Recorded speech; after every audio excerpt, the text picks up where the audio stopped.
scared. I don't really want to approach them. I just would stay away, and I don't really give. Once we decided to partake in the Think Global Act Local initiative, what we did was discuss in detail the 3 priority areas: creating thriving neighborhoods, supporting basic needs and independence, and positioning families for success.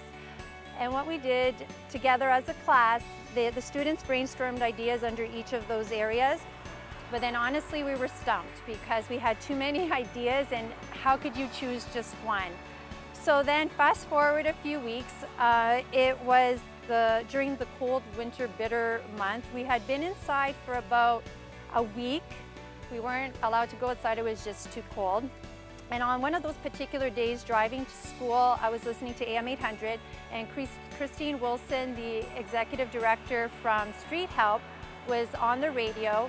And she was saying how on a typical day they have 120 people coming in seeking shelter, but during that week it had skyrocketed to 160 people, and it was rapidly increasing from there, and they were staying longer.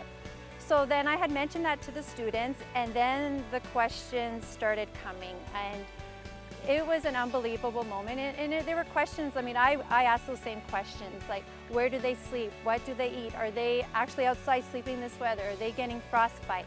So all these questions started coming. We had a discussion on that, and then another student piped up and said, "Miss, I think we found our project." And the students decided that they wanted to donate items. So we made a list of items. They included socks, hats, toiletries, food items, a word search book, pencil. And then for me though, I didn't want to just go out and purchase these items and say, okay, here we go, let's just give them the items. I wanted more of like something that they could reflect on. So instead of going out and purchasing hats, we decided we were going to knit them. After all the items were chosen and it fell within the budget, we were deciding, how should we give these? Should we just give them the items? And then Irene, a student in the class, had suggested, how about we get backpacks? And what was really profound is that she said 2 things. That one, it's something that they will actually own, because they don't really own a lot. So this is something that they can call their own. And 2, they don't have a home, so this can represent, it's symbolic of a home to them.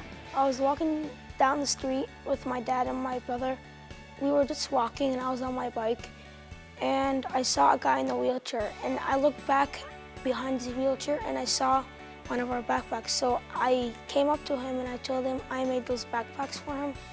So he was like, "Oh, God bless you, God bless you." And I saw those little tears in his eyes, and he was like, "Thank you, I love those backpacks."